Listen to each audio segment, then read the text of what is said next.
Hello and welcome to the Bharat Vachan. मेरा नाम है अमन वर्मा। तो ये मेरा फर्स्ट वीडियो है इस चैनल पे। इस चैनल पे हम बहुत सारी बातें करने वाले हैं, बहुत सारे डिस्कशन करने वाले हैं हर एक टॉपिक से रिलेटेड। जो इंडिया के रिलेटेड सारे टॉपिक्स रहेंगे, चाहे हमारा पॉलिटिक्स रिलेटेड हो, चाहे कोई भी बिल्स आ रहे हो, नए टैक्सेस हो, बजट हो, या फिर जो भी सिचुएशन चल रही है इंडिया में, इंडिया की जो प्रीवियस सिचुएशन रही थी, हेरिटेज से रिलेटेड, इंडिया से रिलेटेड, ये पूरा आपको मिल जाएगा इस चैनल पर। सारा कंटेंट काफ़ी फ्रेश, काफ़ी रिसर्च और काफ़ी अनबायस्ड ओपिनियंस जो रहते हैं, काफ़ी सारी चीज़ें आपको वेल स्ट्रक्चर्ड फॉर्म में बहुत ही अच्छे तरीके से विजुअलाइज करवाते हुए आपको पूरी बताई जाएंगी।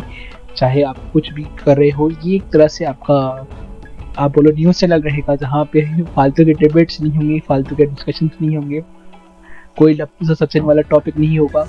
केवल एक रेलेवेंट टॉपिक्स जो रहते हैं हमारे, जो आजकल की मीडिया को दिखाने चाहिए, उस जो नहीं दिखा रहे उसको हम दिखाएंगे, और काफ़ी आपको स्ट्रक्चर्ड फॉर्म में और काफ़ी अच्छे से हम बताने वाले हैं। तो प्लीज़ इस चैनल को सब्सक्राइब कीजिए। ये मेरी पहली वीडियो है तो उसको लाइक कीजिए और दबादब शेयर कीजिए। और ये हमारा जो पहला टॉपिक है, जैसा मेरा चैनल का नाम है भारत वचन, तो जो पहला टॉपिक अभी करंट में चल रहा है, इंडिया वर्सेस भारत, उससे हम अपनी शुरुआत करेंगे। तो चलिए स्टार्ट करते हैं India versus Bharat. Bharat India versus Bharat की बात पर बोले हैं S Jaishankar. India that is Bharat, it is there in the constitution. कल मान लीजिए कि इंडिया अलायंस ने अपना नाम बदल के भारत रख दिया, तो फिर भारत भी बदल देंगे। तो सबसे पहली टॉपिक आता है, ये टॉपिक हमको स्टार्ट कहाँ से देखने को मिलता है? ऋग्वेद में। ऋग्वेद का जो 7th मंडल है और जो 8th मंडल है, उसमें ये अपने इंडिया और भारत का जो टॉपिक है वहाँ से हम स्टार्टिंग मानते हैं, क्योंकि वहीं से जो हमारा नाम है भारत, उसकी स्टार्टिंग हुई थी। कैसे? 7th मंडल के टाइम पे जब ऋग्वेद लिखा जा रहा था, उस टाइम पे नॉर्थ इंडिया, जो हमारा सप्त सिंधु वाला पोर्शन है, आज के डेट में पंजाब वाला पोर्शन है, जो 7 नदी थी, झेलम, झेनाब, ऐसी सरस्वती, ऐसी 7 नदियाँ थी जो एक एरिया में, जो 7 नदी ये थी वो एक एरिया में मिलती थी, जो आपको शायद से ये साइड में दिख रहा होगा इधर, यहाँ पे मिल के एक एरिया बनाती थी, जिसे हम सप्त सिंधु वाला रीजन बोलते थे। उस टाइम पे वहाँ पे क्लैन था, भारत क्लैन। उस क्लैन का नाम था भारता, और उस क्लैन के जो हेड थे, जो किंग थे, उनका नाम था किंग सुदास, राजा सुदास। तो उस टाइम पे क्या हुआ था, जब 7th मंडल में जो लिखा गया है उसके अकॉर्डिंग मैं आपको बता रहा हूँ। 7th मंडल में जब भारत क्लैन पे अटैक कौन करता है? पुरु में थे 9 क्लैन, 9 अलग अलग छोटे छोटे राजा जो अटैक करते हैं भारत पे। मगर एक्चुअली में होता क्या है, भारत 9 क्लैन को हरा देता है और खुद उनके पूरे एरिया पे जो सब सिंधु वाला पोर्शन है वहाँ पे अपना रूल स्टेब्लिश करता है।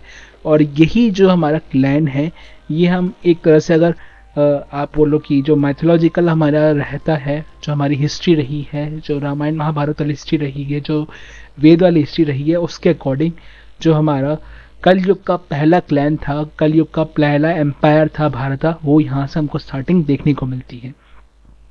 तो यहाँ से जब हमारा भारत स्टार्ट होता है, तो उसने पूरा सब सिंधु वाला पोर्शन, हमारा पाकिस्तान, अफगानिस्तान, म्यांमार वाला पूरे पोर्शन पे ये रूल करता है। और एक फास्ट एम्पायर जो हम आज की डेट में अखंड भारत वाला है, अखंड भारत की बात करते हैं, तो पहला अखंड भारत का जो क्लैन है वो कौन स्टार्ट करता है? भारता। इससे जुड़ी एक और काफ़ी अच्छी स्टोरी है, या फिर आप बोले एक और फैक्चुअल चीज़ है, जो कैसे इसका नाम इंडिया पड़ा। तो जैसे मैंने आपको बताया था कि जो भारता क्लैन का एरिया था, उसे सप्त सिंधु वाला रीजन बोलते थे। मगर जब हम पढ़ते हैं अवेस्ता को, जो हमारे पर्शियंस लोग थे, वो स्पेल नहीं कर पाते, एस स्पेल नहीं कर पाते थे, तो उन्होंने क्या बोला किया? हप्त हिंदू। जो सप्त सिंधु था उसे हप्ता हिंदू बोला जाने लगा। तो यहाँ से हप्त हिंदू का हमको कंसेप्ट मिलता है। ये आपको अवेस्ता जो पर्शियन बुक है हिस्ट्री की, वहाँ पर भी हमको देखने को मिलता है।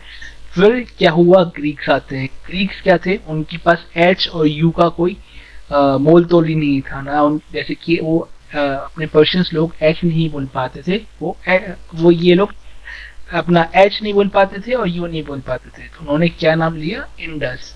इंडस वाला रीजन। तो यहाँ से इंडस से दिया, बाद में जाके ब्रिटिश इंडिया बनता है। कॉन्फ्लिक्ट है कैसे कि ये भी नाम तो जो इंडिया है, ये ग्रीक से ही हमको मिला है।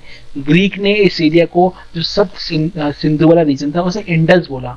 हमें तो बाहर के लोगों की लैंग्वेज हमने अपनाई ना। हम तो जो लोग भी ये बोलते हैं कि ये बेतों की बात के ब्रिटिशर्स ने नहीं दिया है, दिया तो ग्रीक्स ने ही है ना, हमने उनके अकॉर्डिंग चेंज किया। क्यों किया? यही बात तो इसी बात की तो लड़ाई थी कि हमारा जो मेन नाम था वो था भारत, जो हम इंडिया बोलने लग गए। भले ही चाहे ब्रिटिशर्स की देन हो चाहे ग्रीक्स की देन हो, है तो ये बाहर वालों की ही।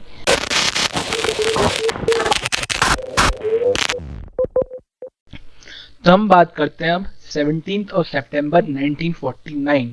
ये डेट थी जब हमारे कॉन्स्टिट्यूशन का पहला क्लॉज, पहला आर्टिकल प्रपोज किया गया डॉक्टर भीमराव अंबेडकर जी द्वारा पार्लियामेंट में। तो उसका जो फर्स्ट क्लॉज था वो था India that is Bharat. Motion जारी किया गया भीमराव अंबेडकर द्वारा। तो not a single vote against India that is Bharat, Bharat that is India adopt किया गया पार्लियामेंट में 1949 17 ऑफ सितंबर को। तो यहाँ से हमारा जो कॉन्स्टिट्यूशन है उसमें इंडिया दैट इज भारत लिखा गया। तो जब भीमराव अंबेडकर जी ने ये क्लॉज रखा कि इंडिया दैट इज भारत ये अपना होना चाहिए नाम, तो उस पर सबसे पहले जनता पार्टी के एच.पी. कामत जो जी थे उन्होंने बोला कि इंडिया, जैसे कि कोई कभी नए बच्चे का जन्म होता है तो उसका नया नाम रखते हैं, ऐसे ही हमारा देश अभी नया नया आज़ाद हुआ है, इसका नया नाम रखना चाहिए। इंडिया जैसे ब्रिटिश ने रखा था तो हमारा नया नाम भारत, हिंदुस्तान, भारतवर्ष, भारत भूमि या ऐसा कुछ रखना चाहिए। तो इस पे भीमराव अंबेडकर जी ने बोला कि ये नहीं हो सकता है, क्योंकि अभी ये डिस्कशन है कि इंडिया या भारत नाम होना चाहिए। ये डिस्कशन कहीं और के लिए अच्छा है, क्योंकि अभी इंडिया या भारत नाम हमको चूज करना है। तो जो हमारे सेठ गोविंद दास जी थे कांग्रेस पार्टी के, उन्होंने बोला इंडिया दैट इज भारत ठीक है, मगर भारत दैट इज इंडिया ज़्यादा सही रहेगा, क्योंकि हमने भारत माता की जय के नाम से, भारत माता के नाम से अपने देश को आज़ाद किया है, तो भारत दैट इज इंडिया काफ़ी सही रहेगा बोलने को लेके। तो ये ऐसे काफ़ी ज़्यादा डिस्कशन हुआ था, जो मैंने आपको बताया है काफ़ी लंबा डिस्कशन हुआ था। एक और इंटरेस्टिंग बात यही थी कॉन्स्टिट्यूशन में कि जब हम इंग्लिश में कॉन्स्टिट्यूशन को पढ़ते हैं तो था इंडिया दैट इज़ भारत, मगर जब हिंदी में हम कॉन्स्टिट्यूशन को देखेंगे तो भारत दैट इज़ इंडिया। तो यहाँ से कॉन्सेप्ट चल गया था जो मेरे अकॉर्डिंग तो फालतू का कॉन्सेप्ट था कि इंग्लिश में बोलेंगे तो इंडिया, हिंदी में बोलेंगे तो भारत। आप बताओ, जैसे कि मेरा नाम अमन है, उसको इंग्लिश में क्या बोलेंगे? अमन, और हिंदी में क्या बोलेंगे? शांति। तो ये कोई सेंस नहीं है ना। अब अमेरिका अपन लिखते हैं, इंग्लिश में भी अपन AMERICA जो लिखते हैं, और अमेरिका फिर हम हिंदी में भी हिंदी स्क्रिप्ट के अकॉर्डिंग लिखते हैं। तो ये टॉपिक स्टार्ट होता है, अब आपको लगेगा 2023 से अभी स्टार्ट हुआ है तो यहाँ से स्टार्ट हुआ होगा, नहीं, ये टॉपिक स्टार्ट होता है 2016 से। एक आदमी ने पिटीशन डाली थी सुप्रीम कोर्ट में कि इंडिया का नाम बदल के भारत रखा जाए। तो उस टाइम के चीफ जस्टिस थे, उन्होंने इसको साफ इनकार कर दिया। उन्होंने ये स्टेटमेंट दी थी कि जो लोग बोलना चाहे वो लोग बोले, लोगों के अकॉर्डिंग ही नाम रहता है, वो इंडिया बोले चाहे भारत बोले, वो लोगों की मर्जी है। फिर ये पिटीशन रिजेक्ट की कर दी जाती है। फिर 2020 में दोबारा ये पिटीशन आती है, तो इस टाइम सुप्रीम कोर्ट ने इसको सुनने से ही मना कर देते हैं, तो ये पिटीशन चालू ही नहीं हो पाती है। फिर आते हैं हम 2023 में।